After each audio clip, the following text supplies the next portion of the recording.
Have you ever stumbled upon a performance car so overlooked that hardly anyone seems to remember its existence? Yet those who've driven it swear it's one of the best kept secrets around. That's the story of the Chevrolet Cobalt SS. It emerged in a world dominated by rally-inspired all-wheel drive monsters and beloved Japanese sport compacts, then disappeared before most people realized just how potent it truly was. For years, the words Chevy and performance compact rarely showed up in the same sentence, especially when brands like Honda, Subaru, and Mitsubishi were capturing all the headlines.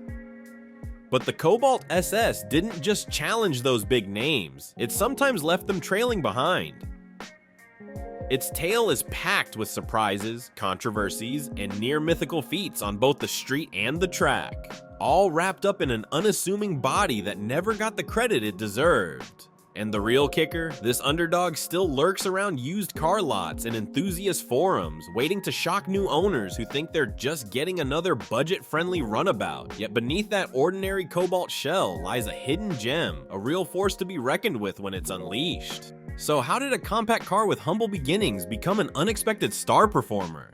Why is the Cobalt SS still whispered about in tuner circles as if it's some legendary creature? And most importantly, what caused this promising machine to vanish so abruptly, leaving behind only a handful of rare models and a dedicated cult following? The answers might surprise you. By the end of this deep dive, you'll see how the Cobalt SS earned the respect of automotive journalists, turned skeptics into believers, and carved itself a place in GM's performance legacy. Even if you've heard tales of its supercharged whine or its turbocharged punch, there's a side of this story most people never see.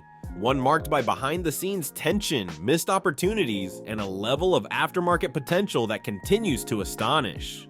To understand why the Cobalt SS was such an outlier, you have to look at the early to mid-2000s sport compact scene. These were the days of the Honda Civic Si capturing hearts with its tuning potential and famously high-revving engine. It was the era of the Neon SRT4, a simple Dodge economy car transformed by a turbocharger into a torque-steering drag-strip menace. Then you had the Europeans entering the fray with cars like the Volkswagen GTI, mixing performance with a polished interior feel. And overshadowing almost everyone were the rally-bred Subaru WRX and Mitsubishi Evo, both notorious for devouring twisty roads with their all-wheel drive traction and turbocharged punch.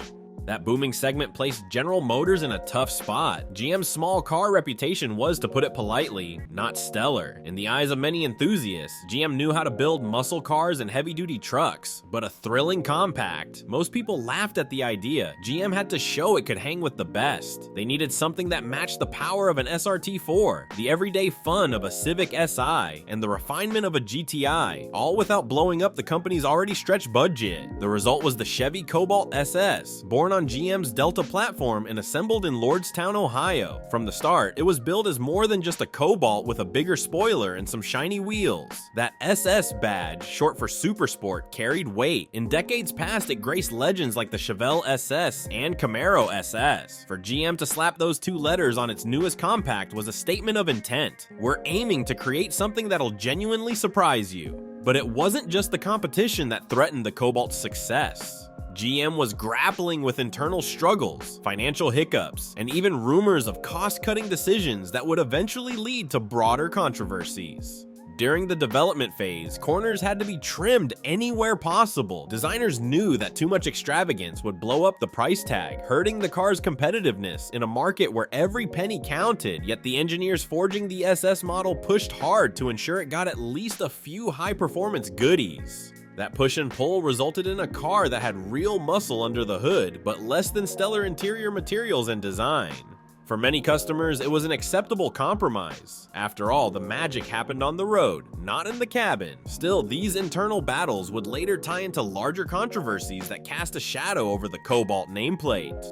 Around the time the Cobalt was hitting showrooms, GM was dealing with a brewing storm that would eventually become the infamous ignition switch recall. While this issue affected many GM models, the Cobalt found itself in the spotlight. Thanks to its position as a popular small car in the lineup, people soon learned that the ignition switch in certain units could inadvertently move to the off position, potentially disabling safety features like power steering and airbags. The problem was serious enough to spark legal battles and lead to a wave of negative press coverage. average. Although the recall primarily centered on the standard Cobalt models, the SS variants weren't entirely immune to the bad press swirling around the nameplate. Enthusiasts might have known the SS was an entirely different beast, but average consumers started seeing the word Cobalt plastered across headlines for all the wrong reasons. Internally, rumors surfaced that GM was not only focusing on patching the recall problem, but also rethinking its approach to small cars altogether. Skeptics whispered that the planned expansions or improvements to the SS program could be in jeopardy given how much negative attention the brand was receiving. Some claimed that GM executives, skittish from cost overruns and lawsuits, lost their appetite for pushing a high-strung performance variant. There was also the question of brand identity. The Cobalt SS was meant to establish GM as a credible player in the sport compact segment. However, the broader GM corporate structure sometimes seemed conflicted over whether they really wanted to champion an economy-based performance car, or just quietly back off and let the longtime Japanese and European contenders dominate that field. The resulting half-hearted marketing left some potential buyers clueless about the car's real capabilities. And so, even though the Cobalt SS had the raw ingredients to succeed, it remained overshadowed by controversies outside of its control. Despite those rumblings, GM pressed ahead in 2005 with what enthusiasts now refer to as the supercharged Cobalt SS. Stuffed under the hood was a 2.0-liter inline-4 with an Eaton M62 Roots-type supercharger. The numbers 205 horsepower and 200 lb-ft of torque might not sound mind-blowing by today's standards, but at the time, they were enough to raise eyebrows in the sport compact arena. More importantly, the supercharged torque arrived early, giving the car a snappy feel around town and a robust pull on the highway that contrasted sharply with some high-revving competitors. The fun factor was undeniable. Drivers got to hear that iconic supercharger whine every time they buried the accelerator, and a spirited aftermarket community sprang up to tweak pulley sizes, refine engine tunes, and eke out even more grunt. But everything comes with a cost. One of the biggest gripes was a notorious issue known as wheel hop. With so much torque coursing through the front wheels, especially if you launched hard or tried to accelerate aggressively on less than perfect pavement, those front tires would chatter and hop, causing both traction loss and a less than confidence-inspiring feel. GM attempted to alleviate this by offering an optional limited slip differential, but that only partly addressed the problem. Many owners resorted to stiffer motor mounts, upgraded suspension bushings, and other aftermarket solutions to tame that unruly front end. It was a clear reminder that the Cobalt SS, while potent, still carried the baggage of a front-wheel drive economy platform. Another sticking point was the interior. GM's mid-2000s design language didn't exactly scream luxury or modernity. Hard plastics, bland textures, and simple controls made it look dated even when new. Though the high-performance variants could come with Recaro seats and a marginally improved cluster, it was still nowhere near the refined feel of certain European rivals. Enthusiasts often joked that you bought a Cobalt SS for the engine, not the cabin. As a result, the Cobalt SS's initial success was somewhat muted. It carved out a niche among die-hard GM fans and those looking for a tuner-friendly American alternative, but mainstream buyers found plenty of reasons to stay loyal to import brands with flashier interiors and bigger reputations. In 2006, things got a bit more confusing when Chevy introduced a 2.4-liter naturally aspirated version of the SS. With only 171 horsepower and 163 lb-ft of torque, it was clearly a step down.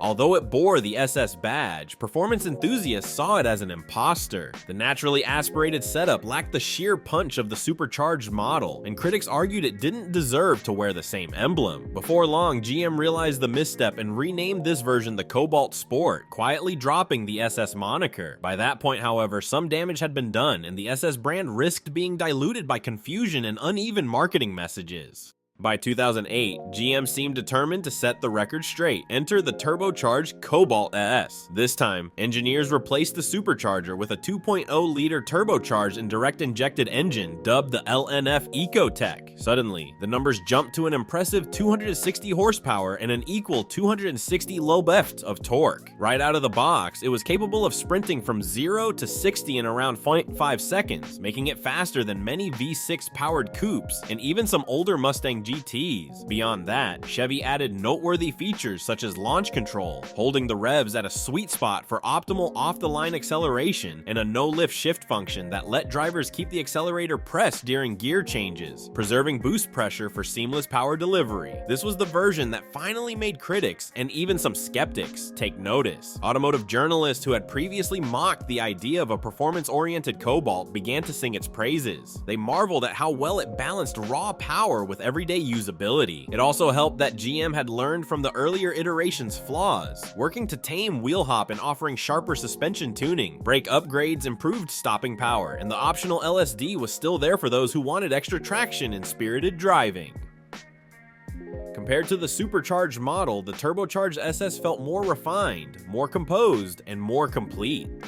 Yet even as the car began to gain traction among enthusiasts, GM's bigger picture told a different story. The company faced significant financial challenges, looming bankruptcies, and ongoing brand image problems from various recalls and lawsuits. Some fans whispered that the Cobalt SS had arrived too late to save the day. On top of that, the entire small car segment was shifting, with emerging trends leaning toward more fuel efficiency and advanced tech features rather than raw performance. Meanwhile, the battle for market share remained cutthroat, and GM never gave the turbocharged SS the robust marketing push it deserved. Still, for a little window of time, the Cobalt SS was a legitimate performance hero. It was finally beating the competition in measurable ways, from quarter-mile times to daily drive livability. Then came a surprising twist. Chevy decided to release a sedan version of the turbocharged SS. Although it performed almost exactly like the coupe, the idea of a four-door rocket that looked as unassuming as a standard commuter was tantalizing to some. Tragically, fewer than 500 units were made, turning the sedan into a rare collectible that's often discussed in hush-hush tones by GM aficionados. Finding one in good condition today is like stumbling across a piece of modern automotive folklore. Word spread quickly through tuner communities that the new LNF engine had massive untapped potential. Simple modifications like ECU tunes, upgraded intercoolers, and freer flowing exhaust systems could unlock power levels that bordered on the outrageous for a front-wheel drive platform. Some owners boasted they were taking down much pricier European performance cars at track days, while others turned their Cobalt SS into quarter-mile dragsters that threw down shockingly fast times. Part of what made this possible was GM's own design. In Europe, variants of this engine had already proven themselves under different brand names, like Vauxhall and Opel, so there was a decent stockpile of knowledge out there for those who dug into it. Aftermarket companies capitalized on this, offering everything from bigger turbos and high-flow fuel systems to coil-over suspension kits aimed at turning the Cobalt SS into a track day weapon. Enthusiasts discovered that, if you invested a bit in supporting modifications, you could create a genuine giant slayer that embarrassed more expensive sports cars in a straight line and even challenged them in the corners, assuming you managed the front-wheel drive limitations. Rumors also floated around that GM had toyed with the idea of a more extreme factory upgrade package, perhaps a track-ready edition or something to rival the likes of the Civic Type R. Allegedly, there were sketches and concept parts, but the bigger corporate storms overshadowed those ambitions. In the end, any plans for an ultimate send-off version of the Cobalt SS were quietly shelved or lost in the organizational shuffle as GM regrouped and restructured its entire small car strategy. Still, even without an official final hurrah, the aftermarket scene carried the torch. Enthusiasts bonded over the idea of the Cobalt SS as a sleeper, a car that could remain inconspicuous at a glance, but unleash serious fury on the tarmac. Even longtime Honda or Mitsubishi fans had to tip their hats when they witnessed a well-sorted Cobalt SS hold its own at the track or the local drag strip. And that lingering respect helped the car maintain an undercurrent of popularity long after it left Chevy showrooms. By 2010, GM decided to phase out the Cobalt entirely in favor of the Cruze. At the time, that move made sense from a global perspective. The Cruze was a more modern, refined platform that could compete in international markets, but it also meant the end of the line for the Cobalt SS. Although many waited and even begged for an SS variant of the Cruze, one never arrived. Whether that was due to the financial meltdown, corporate restructuring, or a calculated decision that a performance Cruze wouldn't sell, the reality was the same. Fans of turbocharged horsepower and front-wheel drive mayhem watched as the Cobalt SS silently slipped into history. For a while, it languished in the used car market, overshadowed by more established names like the Civic Si or the GTI. Skeptics saw a cheap Chevy interior and the baggage of the Cobalt name, complete with ignition switch recall headlines, and wrote the car off. But gradually, a new generation of enthusiasts discovered the insane potential lying within those turbocharged SS models. Reviews circulated about how these cars could still outrun plenty of modern machines, especially once tuned. Prices remained fairly low, and that made them tempting bargains for anyone wanting to go fast without shelling out big money. As the years rolled on, Cobalt SS forums and Facebook groups started lighting up with stories of 400+ horsepower builds. Drivetrain upgrades became more readily available, and the community nurtured a culture of knowledge sharing. People learned what suspension tweaks worked best, which clutches could handle the torque, and how far you could push the stock internals before they tapped out. While the Cobalt SS would never be as ubiquitous as a WRX or a Civic Type R, it carved a niche where it was respected as something special, a symbol that even an automaker known for burly V8s and large SUVs could, under the right circumstances, produce a legitimate sport compact contender. The sedan version in particular turned into a kind of white whale for collectors. With fewer than 500 ever made, prices on those units steadily crept upward. Even the turbo coupes began appreciating in value as the supply of unmodified or well-kept examples dwindled. Those who had gambled on the Cobalt SS early on suddenly discovered they owned a car that was not just fun to drive, but also steadily going up in worth. The Chevy Cobalt SS may have spent much of its life overlooked, overshadowed, and unfairly lumped in with lesser models, but make no mistake, it was a genuine performance contender. From that first supercharged variant, raw and flawed but undeniably charismatic, to the final turbocharged version that stunned enthusiasts with its real-world power, the Cobalt SS shattered expectations for what an American compact could be. In a sense, it was a defiant gesture from GM, a way of proving that the likes of Honda and Subaru didn't have a monopoly on small car excitement. Sure, the Cobalt SS had drawbacks, a cost-conscious interior, front-wheel drive limitations, and a brand battered by larger controversies, but that only adds to its underdog appeal. It's the car that shouldn't have worked, yet somehow did. It's the platform that responded shockingly well to modifications, morphing into a potential nightmare for unsuspecting rivals on the street or track. It's also the symbol of a missed opportunity, a road not fully traveled, as GM shifted focus and left a promising formula behind. If a few more internal champions had fought for its future, who knows how the Cobalt SS might have evolved, or what modern iteration we'd be praising right now. To this day, the legend of the Cobalt SS lingers. In online forums and at local car meets, you'll hear whispered stories about stock bottom-end LNF engines holding onto insane power. You'll see knowing smiles when someone mentions no-lift shifts or the quick spool of that turbo. And you might just see the envy in people's eyes when a well-preserved sedan model rolls up, its existence so rare that some folks hardly believe it's legit. This is a car that was never fully embraced by the masses or even its own manufacturer, yet those who unlock its potential find themselves part of a select group that understands just how good it can be. So what do you think? Is the Cobalt SS still the ultimate hidden performance gem from General Motors, maybe even from the entire sport compact realm? Could it stand toe-to-toe with modern hot hatches and turbocharged coupes if given a fair fight? And would you snap one up if you had the chance, or is its troubled history enough to make you wary? The truth is that sometimes the cars with the biggest flaws also have the most captivating stories, and the Cobalt SS stands as living proof that a manufacturer best known for muscle cars and trucks could pull off a small powerhouse when it set its mind to it. If nothing else, it serves as a reminder of a time when GM dared to experiment, even if only briefly, and gave us a front-wheel drive assassin that continues to surprise people long after it left the production lines. If this saga of the underdog Cobalt SS has piqued your curiosity, don't just take my word for it. Try getting behind the wheel of one, or at least talk to someone who has. You might be amazed at the enthusiasm in their voice as they describe the supercharger whine of the older models, or the addictive surge of boost in the turbocharged edition. The excitement that still surrounds this unlikely Chevy over a decade past its prime tells you everything you need to know. Sometimes great performance machines come from the unlikeliest places, flying under the radar until enough believers spread the word. And in the case of the Cobalt SS, it's safe to say that word is finally getting out, slowly but surely. Remember to share your thoughts or personal experiences with the Cobalt SS in the comments. If you've ever driven one, tuned one, or even considered purchasing one, your perspective might surprise those who still assume a fast Chevy compact is an oxymoron. In the meantime, keep your eyes peeled for the next unassuming sleeper that might be lurking out there, just waiting for the right time time to launch itself into automotive legend. The Cobalt SS story proves that in the right hands, with the right vision, even the most ordinary looking economy car can transform into a genuine performance heavyweight if only it gets the chance to shine.